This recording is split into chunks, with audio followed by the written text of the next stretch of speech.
Hello കൂട്ടുകാരെ, നമുക്കിന്നൊരു മീൻ കറി ഉണ്ടാക്കിയെടുക്കാം. മത്തിയാണ് കേട്ടോ കറി വെക്കുന്നത്.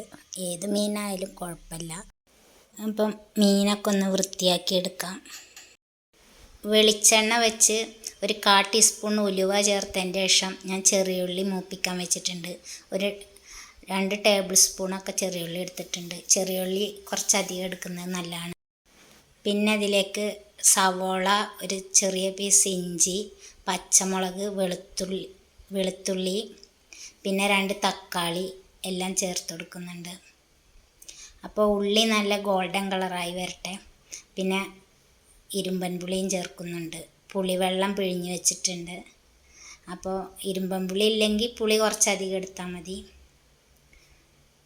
പിന്നെ ഗോൾഡൻ കളറായി വരട്ടെ.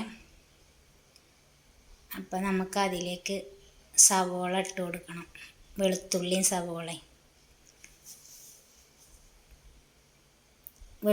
സവോളയും മൂപ്പിച്ചെടുക്കണ്ട, ഒന്ന് വഴറ്റിയെടുത്താൽ മതി, നന്നായി വേവുന്ന വിധത്തിൽ.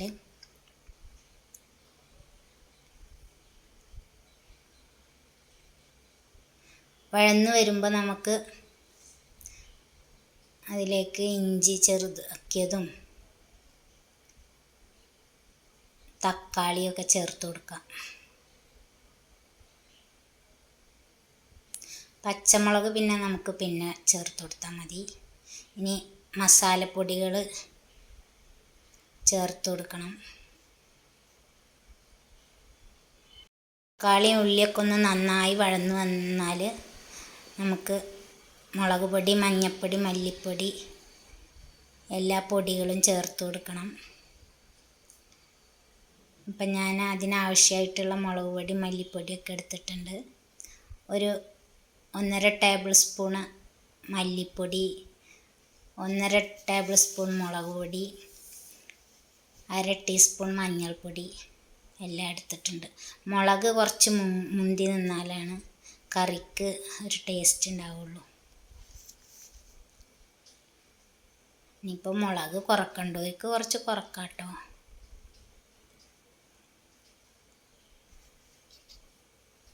നമ്മൾ നന്നായി പുളി ഒഴിക്കുമ്പോഴേ അപ്പം മുളക് അത്ര എരിവായിട്ടൊന്നും തോന്നില്ല. ഇനി പച്ചമുളക് കൂടി ചേർത്ത് കൊടുക്കുക.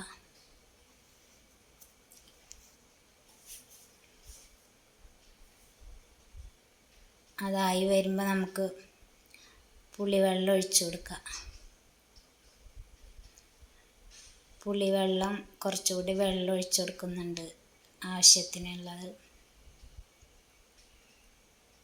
ഇത് കുറച്ച് കട്ടിയിലായിരിക്കും ഈ കറി ഉണ്ടാവുക. ഇരുമ്പൻ പുളി ഇട്ട് കൊടുക്കുക. അതൊന്ന് തിളച്ചൊന്ന് വരുമ്പോൾ നമുക്ക് ആവശ്യത്തിനുള്ള ഉപ്പിട്ട് കൊടുക്കുക.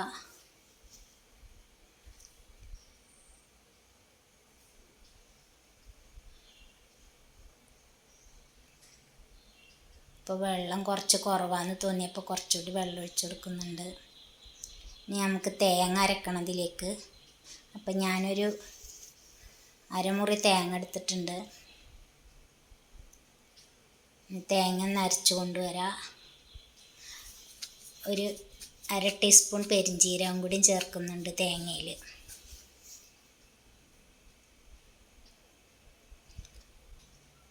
അപ്പം മീൻ കറി നന്നായി വെന്തിട്ടുണ്ട്. ഇനി നമുക്ക് മീൻ അതിലേക്ക് ചേർത്ത് കൊടുക്കാം. നല്ല വലിയ മത്തിയാണ് കേട്ടോ. നല്ല മീനാണെങ്കിലാണ് കറിക്ക് ടേസ്റ്റ് ഉണ്ടാവുള്ളൂ.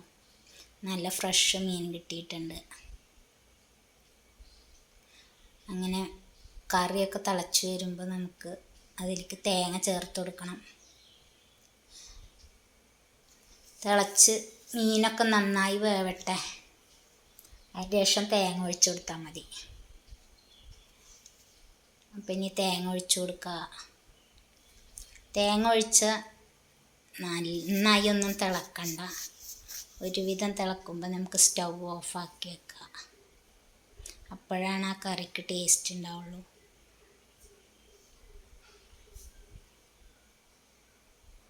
നമുക്ക് കറിവേപ്പില മേലെ ഇട്ട് വെച്ച് കറി നന്നായി മൂടി വെക്കരുത് കേട്ടോ. ഈ ആവി അതിൻ്റെ നീരാവി പോയതിൻ്റെ ശേഷമാണ് നന്നായി മൂടി വെക്കാൻ പാടുള്ളൂ. അതുവരെ നമ്മൾ കുറച്ച് നീരാവി പോകുന്ന വിധത്തിലാണ് മീൻകറി മൂടാൻ പാടുള്ളൂ. മൂടിയിട്ടുണ്ടെങ്കിൽ അതിൻ്റെ ടേസ്റ്റ് ആകെ മാറിപ്പോവും. അപ്പം നമുക്കൊന്ന് കഴിച്ച് നോക്കാം അല്ലേ. എല്ലാവരും ഇങ്ങനെ ഒന്ന് ട്രൈ ചെയ്ത് നോക്കണേ, എന്നിട്ട് ഫീഡ്ബാക്ക് അറിയിക്കണേ.